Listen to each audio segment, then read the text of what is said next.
What's up, you guys? Welcome back to my channel. Just a quick heads up before we jump into this recap, but this is going to be one of my last days of like hardcore content because I'm going back to the corporate grind and stuff like that. I'm really excited about this new pivot in like career that I'm doing, so I won't have as much free time sadly, but I'll still be uploading as much as I can. Now let's jump into a recap of the 16th episode of the 8th season of Teen Mom 2. The episode kicks off with Kail and her high-risk pregnancy, her kids, and her new friend in St. Thomas, despite the fact that the Zika virus warnings were at an all-time high there during this time. And she starts complaining about all the swelling she's experiencing. She's like, what if I have preeclampsia and all this stuff? But I'm pretty sure she's just swelling because she was flying for literally no reason at like 35 weeks pregnant, which is a sneeze away from 9 months. Briana reveals that baby Stella has 3 holes in her heart, but they won't grow, are small, and that she can live a relatively regular life. So that is great news. Brittany is shocked by it all and asks why God won't let them catch a break, but literally like 90% of their problems are things that are caused by Briana thoughting and bopping around town. You know, like they would not have problems with Devon and Lewis if Briana were just responsible with her reproductive decisions. She really is playing it up, like having a big meltdown about all this. She's like, oh my God, and Lewis is not here. He's probably hungover. I hope he's throwing up like crazy. I hope he has the hurt. All this stuff, swearing up a storm in front of Nova. Nova eventually goes to her room or whatever, but it's an apartment. Like if someone is swearing and screaming in an apartment, you're gonna hear it. And then the mom starts having anxiety about everything happening. And it's just so sad because the mom is battling her own health problems with something very serious called lupus. And it was just a little bit ironic to me that this woman who's got lupus and now this granddaughter with 3 holes in her heart is leaving the scene to go smoke on the balcony. And it's just, you know, she's got 3 holes in her heart. It's probably not smart to be, you know, smoking anywhere near the home, whether it's in the home, on the balcony, because I don't know how much seeps in through a balcony, but like even when you as a smoker are around people could smell the hell out of it. I am so sensitive to smokers.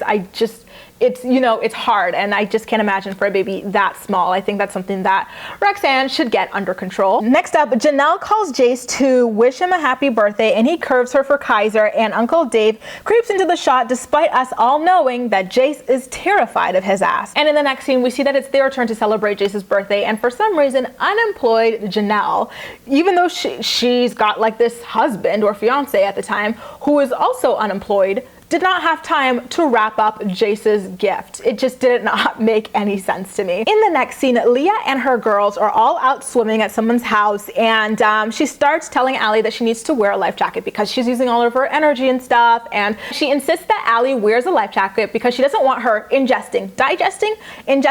digesting, that was so funny, water. So Allie has a really big fit about it. She starts crying because her sister Gracie doesn't have to wear a life jacket, and even though Addie is wearing one, which Leah points out, Allie was like, well, she's younger than me. I just don't want to be any different. And it's so sad. It's heartbreaking. I cannot imagine what Leah's going through, you know, with her daughter Allie, because it's one thing for her to be just a, you know, one of the siblings, but like for her to be a twin and to see how drastically different she is from her twin is a whole other ballgame of pain and like feeling so different from everybody else. And like she said, she doesn't care that Addie is wearing a life jacket as well because Addie is younger. So if Allie were younger than Gracie, I'm sure she would take it a little bit better. But because they're twins, it's doubly difficult.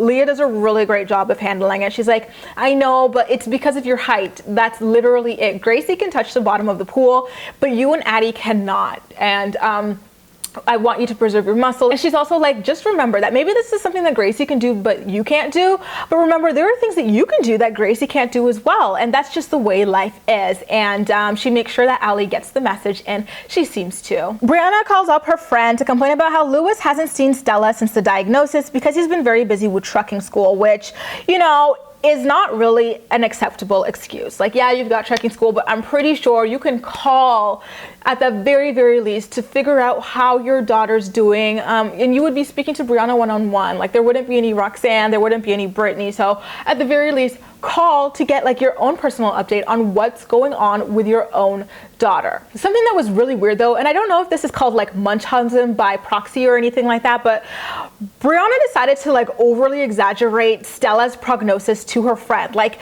to all of us at the beginning of this episode, they were like, she's got 3 little holes in her heart, but a lot of people are able to function normally with this. She's gonna be okay. Like, it's not really gonna impact life expectancy or anything like that. But to her friend, Briana's like, oh, like her heart could give out at any moment. I don't know why she would put something like that into the universe about her own child, knowing that it's not exactly true. Now, in another laughable Janelle scene, she asks her son Jace to walk her down the aisle for her wedding to Uncle Swap Monster, and says that it means that he'd be giving her permission to marry David. And Jace is kind of like, well, I don't want you to marry David. And Janelle's face, like, she's already like really expressionless, and she's got like this weird wooden soulless stare. So she was just looking forward, driving like dead behind the eyes as usual. And she just goes quiet for a while when Jace says that, and Jace recognizes it, and he pulls his usual just kidding kind of thing, which he did the last time as well. Remember, he was like, I didn't miss you. Just kidding. Back in St. Thomas, a doctor who seems pretty annoyed that a woman, you know, who flew about 9 months pregnant is complaining about swelling feet and hands, comes over to see Kailyn, and she's kind of like, I mean, you don't have preeclampsia, but I would go to a doctor to get your blood pressure checked out. Actually, just before she came, Kailyn was talking to producers and her friends like, oh, what are the nearby islands here? Maybe I can give my baby dual citizenship. And I was literally sitting there thinking about, is anyone going to tell Kailyn that birthright citizenship is not like a global thing? And number 2, how this scene just reeks of white privilege, especially considering the way immigration's going in America itself, how people are like, oh, well, these brown people can't have citizenship here. Anyway, when the doctor comes, Kailyn claims that her feet are swollen and her hands are swollen, and this girl had the nerve to claim her face was swollen too. No sis, you look the exact same as you always do. Now, Lewis arrives at Brittany's house with Pampers after a long stint at trucking school, and she hands him the baby without supporting her head. I was like, oh my God, the head's gonna fall off, be careful. Lewis starts cooing at her, which was really, really cute. And then Briana then fills him in on everything going on with Stella medically, and asks him when he can come around more and this and that. And he's like, okay, I'm in trucking school and I'm gonna start coming after some classes.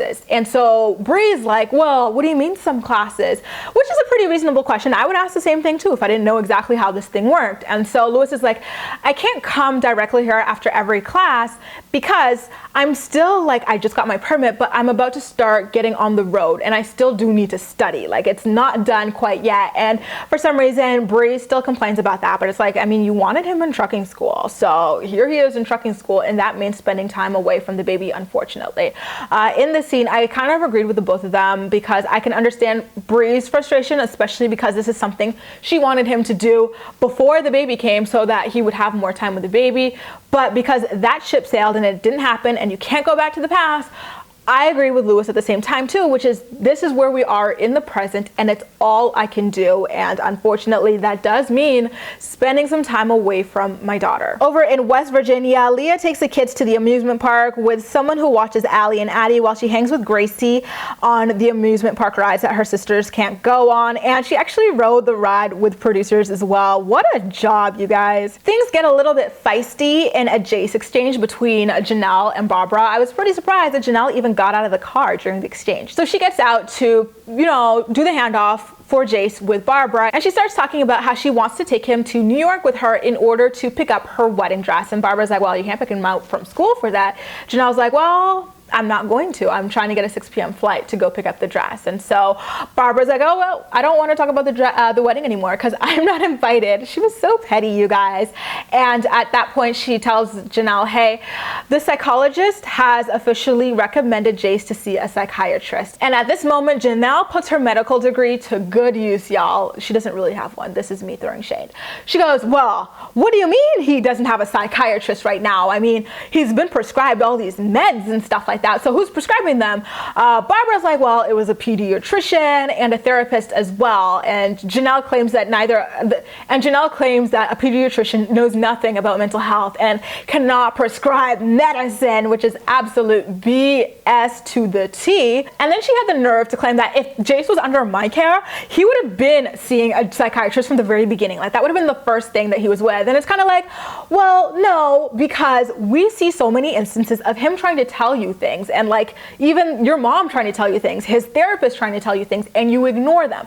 Your child literally, on account of 3 different sources, is terrified of this guy you're about to marry. So no, he probably wouldn't have never even seen a therapist in the first place if it was up to you. And at the end of their little dispute, Janelle's like, well, I don't even want to fight anymore because there are fans over there like watching, ready to film us. And it was like, I'm pretty sure those are 2 random people who have never seen your ass anywhere and just thought it was funny that you guys were yelling in the middle of an effing parking lot. It was just, get over yourself, Janelle. Back in St. Thomas, Kail is just loving all of the attention over the medical issues that she literally caused herself, flying around effing 9 months pregnant.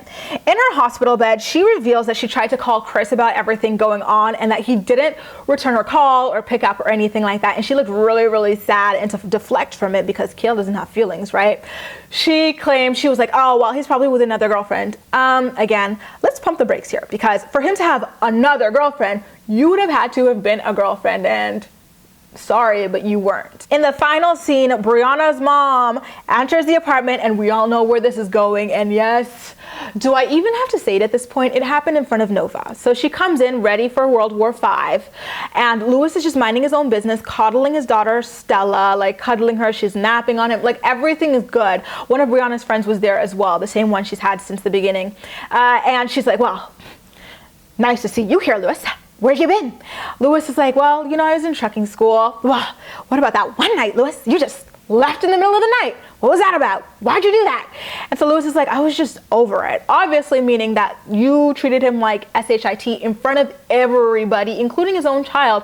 And it was brewing inside of him to the point where he could not bring himself to sleep in your home. That is not unusual. And then still poking the bear, Roxanne's like, well, you haven't even called about your daughter. I haven't seen you for a while, so I'd like to know what you think about all of this stuff, if you're even thinking. And he's just there like stone-faced, keeping it cool. Like, this guy has so much patience, you guys. I do not think I would last 5 seconds of someone speaking to me the way that Roxanne speaks to that guy. I remember I live in a condo, right? And we had like this pool. Someone came up to me talking to me sideways, and it was World War V, because I do not deal with that kind of bullshit. And for Louis to sit there and take it and not blow up on her, I'm like, bless your patience, because I don't have it, and I'm pretty sure 90% of us do not have it, especially when it has to do with your own child and someone treating you like that. Like, it is absolutely unacceptable the way that Roxanne speaks to him. That is not your man, Roxanne. That is not your man. That is not even Briana's man. That is a guy she met and her stupid ass got knocked up by in 30 days. But as usual, Louis refuses to take the bait and engage her in a fight, and she is forced to kind of walk away. You guys, Barbara and Janelle could learn a thing or two about this. Farrah and her parents as well. Like, he is good with his patience. And so Roxanne gets upset that he's not taking the bait and fighting her antagonistic ass. And she picks up her smoking equipment and is like, well, I can't even believe it. This is the last time I talked to you. I've been nice to you all this time until you didn't come to this doctor's thing. No, you absolutely have not. You've been a monster since the very beginning with this man, especially like during like parts where it was unnecessary as well. Like, leave him alone if you want him to continue coming around. You can't treat anybody like this. This is absolutely, absolutely ridiculous. You guys, a Secret Service SUV just rolled on by here. I wonder who's in it.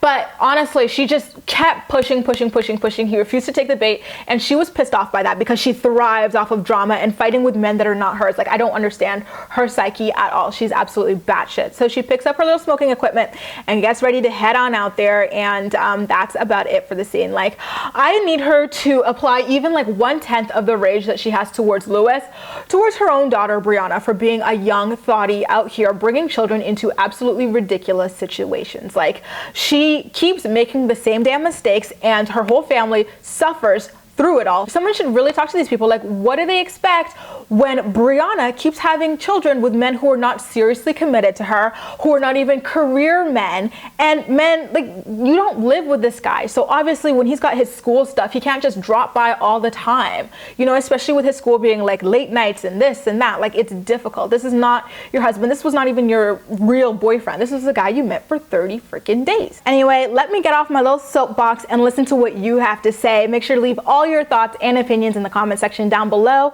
And as usual, we'll chat. You can also like this video, subscribe for more. Feel free to share it with your friends as well, and follow me across social media where I absolutely love chatting with you. That's all for now. Thank you so much for watching, and I'll see you next time.